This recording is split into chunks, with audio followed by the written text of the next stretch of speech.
Okay mga lods, napansin ko kanina may nag-aagawan para umitlog. Ang dami pa namang laman kanina. So may binasag, kinain. So ang ginawa natin, inilipat ko muna dito. Pero nadumihan yung mga itlog kaya lilinisin natin ngayon. Yan. Ito yung maglilimlim. So ito yung mga itlog.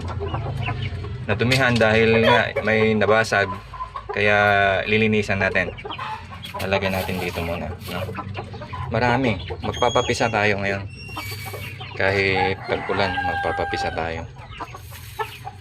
Pero kailangan ingatan natin yung mga sisiw pag napisa na.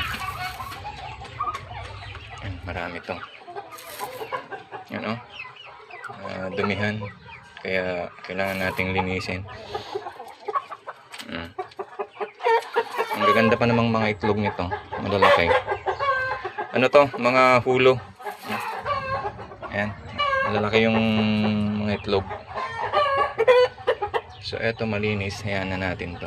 So, 518 yung petsa. So, lilinisin natin to. Then, ibabalik natin doon para tuluyan na niyang malimliman.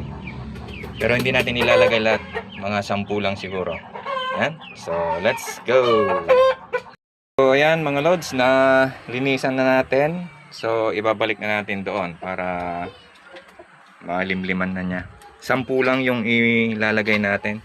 Yung iba ilalagay natin dito para limliman din ng isa pa nating manok.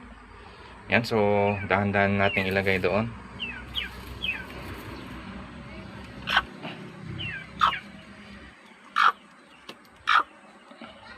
Two.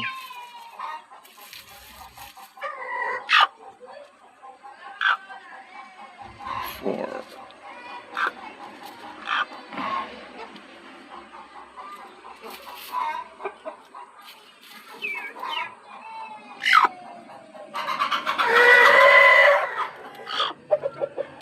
6.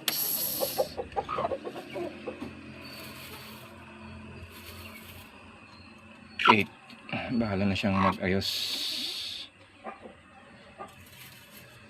10. Ayan.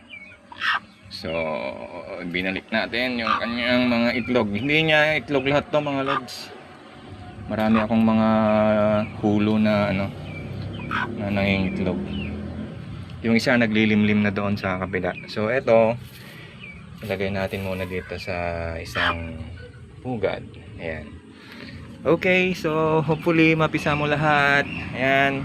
So, hanggang dito na lamang tayo mga